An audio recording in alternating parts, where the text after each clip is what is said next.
Greetings and welcome forward to the channel. My name is Banca Ross. Port Maria, from Spanish outpost to Jamaica's second town, the birth of Puerto Santa Maria, 1510. When Spanish conquistador Juan de Esquivel first gazed upon the pristine natural harbor on Jamaica's northern coast in 1510, he knew he had discovered something extraordinary. The deep protected bay, sheltered by rolling hills and blessed with freshwater streams, offered the perfect refuge for Spanish galleons navigating the treacherous Caribbean seas. Esquivel christened the settlement Puerto Santa Maria, Port of St. Mary, honoring the Virgin Mary, who Spanish sailors believed had guided them safely to this haven. The name reflected both Spanish Catholic devotion and the maritime significance of this strategic location. Spanish colonial hub, 1510 to 1655. For 145 years, Puerto Santa Maria served as Spain's primary northern gateway to Jamaica. The Spanish constructed stone fortifications on the surrounding hills, with cannons commanding the harbor entrance. Massive warehouses lined the waterfront, storing sugar, tobacco, and precious metals bound for Seville. The town quickly evolved into the administrative center for northern Jamaica. Spanish governors built elaborate colonial mansions. Catholic churches dominated the skyline, and bustling markets attracted traders from across the Caribbean. By 1640, Puerto Santa Maria ranked as Jamaica's second most important settlement after Spanish town, Santiago de la Vega. Spanish galleons regularly anchored in the protected harbor, their holds filled with Jamaican sugar and exotic New World goods. The town's prosperity attracted merchants, craftsmen, and colonial officials who transformed the settlement into a thriving commercial hub.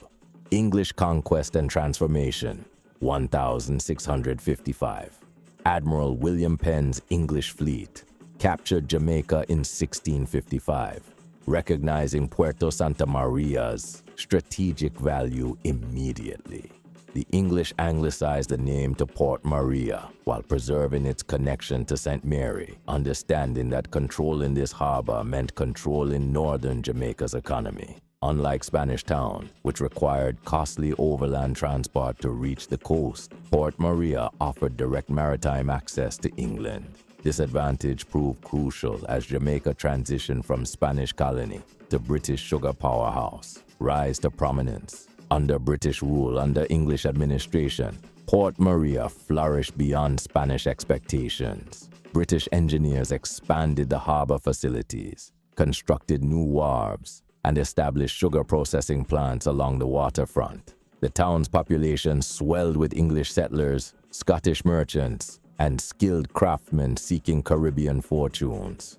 By 1670, Port Maria had achieved remarkable status, Jamaica's second largest town, surpassing even Kingston in commercial importance. The town served as St. Mary Parish's capital and the administrative center for Jamaica's entire northern coast. British governors often preferred Port Maria to Spanish Town, finding the coastal location more comfortable and strategically advantageous. The town boasted Jamaica's second Anglican church, established markets that drew traders from throughout the region, and harbor facilities rivaling any Caribbean port. The sugar boom era, 1680 to 1750, Port Maria's golden age coincided with Jamaica's sugar revolution. The surrounding parishes contained some of the island's most productive plantations. Wealthy planters like the Beckford family used Port Maria as their primary shipping point, making it one of the Caribbean's wealthiest ports. International merchants from London, Bristol, and Liverpool established permanent offices in Port Maria. The harbor regularly accommodated 40 to 50 ships simultaneously, creating a forest of masts visible from miles inland. Sugar, rum, and molasses flowed through Port Maria's warehouses to British markets, while manufactured goods, enslaved Africans, and supplies arrived from Europe. Architectural and social development. Port Maria's prosperity manifested in impressive architecture.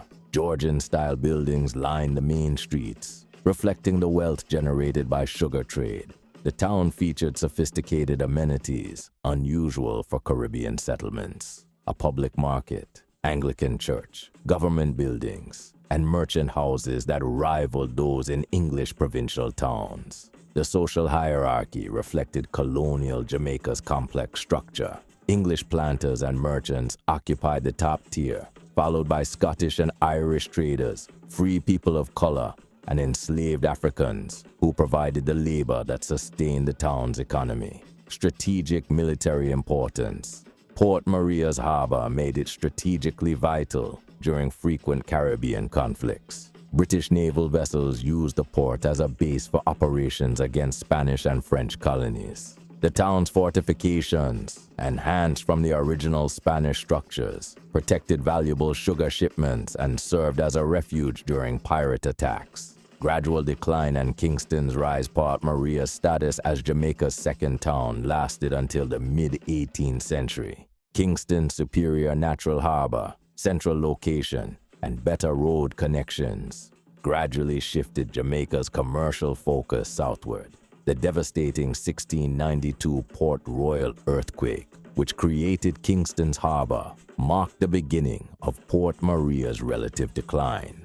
However, Port Maria remained regionally important, serving as St. Mary Parish's commercial center and maintaining significant sugar trade connections with Britain. Legacy of two empires. Today's Port Maria bears the architectural and cultural fingerprints of both Spanish and British colonial periods.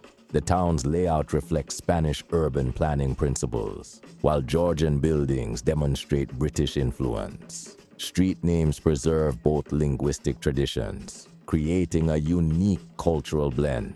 The natural harbor that attracted Juan de Esquivel in 1510 still serves local fishermen and small vessels, though container ships now bypass Port Maria for Kingston's modern facilities. Port Maria's remarkable journey from Spanish Puerto Santa Maria to Jamaica's second British town illustrates how geographic advantages, colonial ambition, and economic opportunity combine to create one of the Caribbean's most historically significant settlements. The town stands as a testament to Jamaica's complex colonial heritage and the enduring importance of strategic harbors in Caribbean development. Don't forget to subscribe to the channel. My name is Banka Ras. Thanks for watching.